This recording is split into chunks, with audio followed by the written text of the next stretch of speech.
Pemirsa, Pemkab Musi Banyuasin di bawah kepemimpinan Toha menunjukkan komitmennya di dunia pendidikan dengan memberikan seragam gratis kepada para siswa yang bertepatan dengan Hari Perayaan Pendidikan Nasional tahun 2025.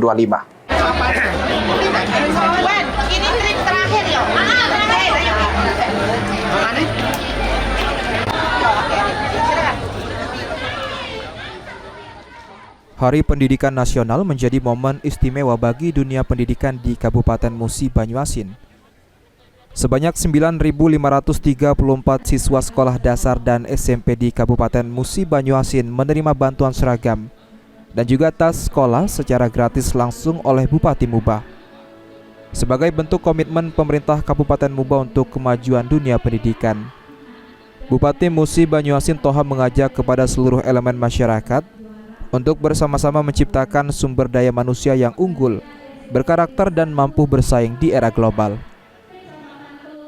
Serta menekankan kemajuan pendidikan merupakan pondasi utama untuk membangun Muba yang lebih cepat maju dan sejahtera.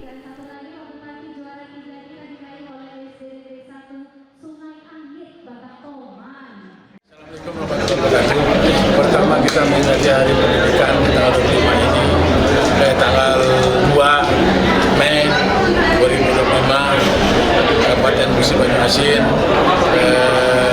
berikut OPD dalam hal ini Dinas Pendidikan dan Kebudayaan.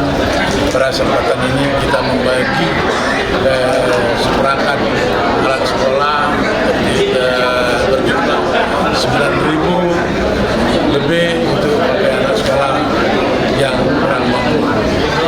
Hari ini merupakan hari pendidikan. Insya Allah hari ini bukan merupakan hari ritual atau peringatan doang, tapi kita bangkitkan pendidikan di Kabupaten Muba khususnya untuk Indonesia umumnya. Mudah-mudahan anak Muba maju lebih cepat dan lebih cerdas lagi. Bantuan ini diharapkan dapat meringankan beban orang tua serta memotivasi anak-anak untuk terus semangat belajar. Ruzi Iskandar, PAL TV.